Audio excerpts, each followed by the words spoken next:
भिकारचोट, नालायक आणि नाजायज सरकार निवडून दिल्यानंतर यांच्याकडून आपण अपेक्षा काय करू शकतो? नाजायज कामांचीच ना. हे नीती आणि रीतीने निवडूनच आले नाहीत, यांच्या डोक्यामध्ये महाराष्ट्र संपवण्याचं षडयंत्र रोज रचल्या जातंय आणि हे त्याच पद्धतीने काम करतायत. या महाराष्ट्रामध्ये राहून तुम्हाला जर हिंदी भाषेची सक्ती करावी लागत असेल तर तुमच्या एवढे नालायक आणि तुमच्या एवढे मूर्ख माणसं कोणी नसतील. विचार करा, मी मराठीमध्ये व्हिडिओ बनवतो, मी जर उद्या हिंदीमध्ये व्हिडिओ टाकला तर तुम्ही कितीतरी शिव्या घालताल मला कमेंटमध्ये. मग सरकार जर हिंदी भाषेची सक्ती करताय त्यावेळेस तुम्ही मुख गिळून गप्प का? अरे या महाराष्ट्रामध्ये राहायचं म्हटलं, या महाराष्ट्रामध्ये जगायचं म्हणलं तर आपली मायबोली मराठीच आहे ना.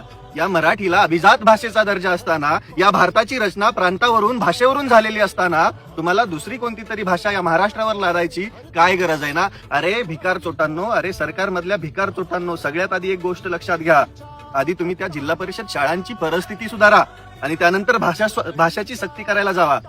इथं जिल्हा परिषद शाळांच्या बहुतांश शाळांमध्ये इमारती व्यवस्थित नाहीयेत. लेकरांना शिक्षणाचा दर्जा जो भेटतोय तो अगदी खालच्या पातळीचा आहे. जिल्हा परिषद शाळा संपायला आल्या, त्याच्यावरती तुम्ही काही उपाय केले नाहीत. पण तुम्हाला काय करायचंय? भाषेची सक्ती करायची आहे. इथं भांडणं लावून द्यायचे आहेत, इथं लोकांना जगू नाही द्यायचंय. सुधरा रे, सुधरा. भाषा प्रत्येकाला जी येतं ते बोलत असतो, ज्याला जी शिकायची ती शिकत असतो. तुम्ही त्याच्यामध्ये कशाला उड्या मारताय? महाराष्ट्राला मराठी भाषा खूप पुरेशी आहे आणि महाराष्ट्र प्रगती करतोय. भारतामध्ये सर्वोच्च राष्ट्र कोणतं असेल तर ते महाराष्ट्र आहे.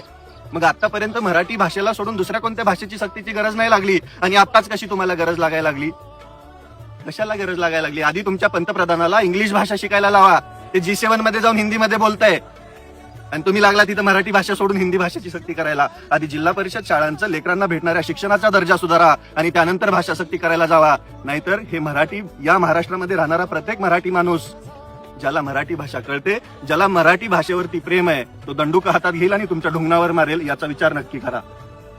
जय जय महा